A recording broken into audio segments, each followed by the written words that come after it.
আসসালামু আলাইকুম। যাবেন কোথাও? তোর 10 নম্বর সেক্টর যাবেন? হ্যাঁ যাবো। কত নাম্বার রোড? আগে 10 নম্বর পর্যন্ত চলেন। রুট নাম্বার জানলে ভাড়া ঠিক করতে সুবিধা হতো। ভাড়া যা আসবে তাই দিব। চলেন, আর সাবধানে চালাবেন। বাইক কেউ অসাবধানে চালায়? ছেলেদের আমার চেনা আছে। বাইকের পিছে একটা মেয়ে বসলে ছেলেরা নিজেদেরকে তামিল হিরো মনে করে।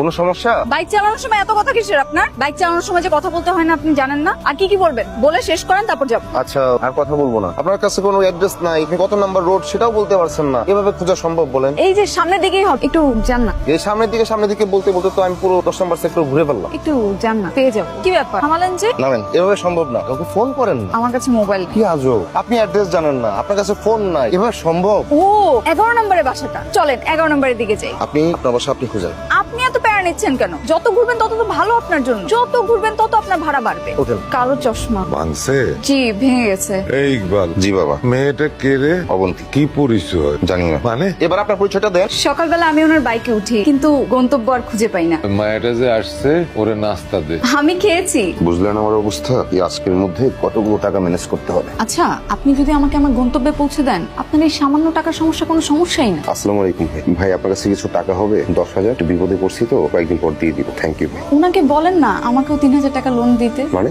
আমি তাকে দিয়ে দিব। আমাকে কি পাগল পাইছেন আপনি? আপনাকে নিয়ে রাস্তায় ঘুরে বেড়াবো, এই হিরোগিরি করার সময় আমার নাই। আমার প্যাসেঞ্জার লাগবে, আমার টাকা লাগবে। টাকা পর করে 500, 1,000 টাকা লোন চাইবা মাত্র দিতে বাধিত থাকি। আমি তো বললাম আমি আপনাকে আপনার টাকা দিয়ে দিব। দেখেন তো এই বাসাটা। না না, এটা না, আরেকটু সামনের দিকে গেলে পাবো। আর কত সামনে সামনে বলবেন বলেন তো? এভাবে বাসা খোঁজা যায়? আরে কোথায় যাচ্ছে? বাবা, মায়াটারে ঠিকঠাক পৌঁছায় দিছিস তো?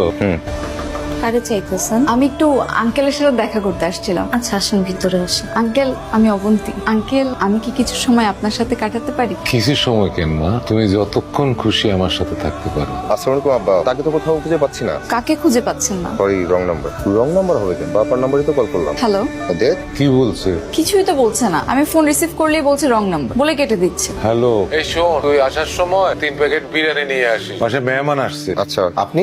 যা দেখছেন ঠিকই দেখছেন, রং নাম্বার না, রাইট নাম্বার। আপনি আমার বাসায়, আর আপনাকে আমি সারা দুনিয়া তন্ন করে খুঁজলাম। সরি। কেন? আপনাকে এভাবে একা রেখে পালিয়ে আসাটা ঠিক হয়নি। বিশ্বাস করেন, আমি আপনাকে অনেক খুঁজেছি। সত্যি করে বলেন তো, কেন খুঁজলেন? আসলে রাতের বেলা আপনি কোথায় যাবেন, কি করবেন, কি করছেন, আসলে মানে সব ভেবেই টেনশন হচ্ছিল।